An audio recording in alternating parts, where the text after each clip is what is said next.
बहुत समय पहले की बात है। एक घना जंगल था जिसमें हर तरह के जीव जंतु रहते थे। उसी जंगल के किनारे एक बड़ा सा तालाब था जहां मछलियां, मेंढक और कई जलचर प्राणी रहते थे। उसी तालाब के पास एक पुराना पीपल का पेड़ था जिस पर एक चालाक और धूर्त बगुला रहा करता था।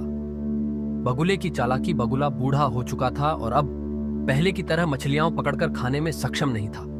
इसलिए उसने एक चाल चली। वह तालाब के किनारे उदास बैठा रहने लगा। जब मछलियों और अन्य जलचरों ने उससे उसकी उदासी का कारण पूछा तो उसने गहरी सांस लेते हुए कहा, मुझे बहुत दुख हो रहा है कि जल्द ही यह तालाब सूख जाएगा।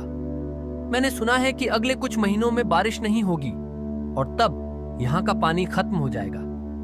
ये सुनकर मछलियां और अन्य जीव बहुत चिंतित हो गए। उन्होंने बगुले से पूछा, हम क्या करें? हमें बचाने का कोई उपाय बताइए।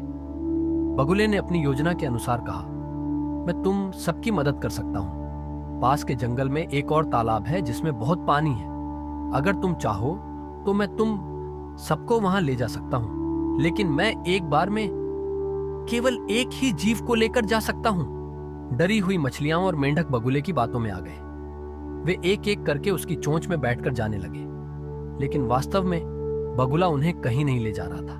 वह उन्हें पास के एक चट्टान पर ले जाकर खा जाता और फिर वापस आकर नए शिकार को ले जाता। गिद्ध की समझदारी कुछ दिनों बाद एक तेज नजर वाला गिद्ध वहां से गुजरा।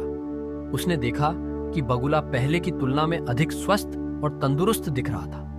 यह बात उसे अजीब लगी। उसने आसपास की स्थिति को समझने के लिए ध्यान दिया। फिर उसने तालाब में बची हुई कुछ मछलियों और अन्य जीवों से पूछा, तुम लोग इतने डरे हुए क्यों हो? मछलियों ने बगुले की बताई हुई कहानी सुनाई। गिद्ध समझ गया कि यह बगुले की चालाकी है। वह एक चट्टान पर जाकर बैठ गया और छिपकर देखने लगा कि बगुला कहां जाता है। जल्द ही उसने देख लिया कि बगुला मछलियों को खाने के लिए ले जाता है, न कि किसी सुरक्षित स्थान पर। सच्चाई का पर्दाफाश गिद्ध तुरंत तालाब पर वापस आया और वहां के जीवों को सारी सच्चाई बता दी। अब सबको समझ आ गया कि बगुला उन्हें धोखा दे रहा था। सभी ने मिलकर बगुले का सामना करने का निश्चय किया। जब बगुला अगली बार किसी मछली को ले जाने के लिए आया तो तालाब के मेंढकों और मछलियों ने मिलकर उसे घेर लिया और उस पर हमला कर दिया। बगुला अपनी जान बचाने के लिए भागा, लेकिन गिद्ध ने उस पर झपट्टा मारा और उसे जंगल से दूर भगा दिया। कहानी से शिक्षा। इस कहानी से हमें यह सीख मिलती है कि किसी की बातों पर आंख मूंदकर विश्वास नहीं करना चाहिए। जो लोग बहुत ज्यादा चालाकी दिखाते हैं वे अक्सर धोखेबाज होते हैं। गिद्ध की तरह हमें भी सतर्क और बुद्धिमान रहना चाहिए ताकि कोई हमें धोखा न दे सके।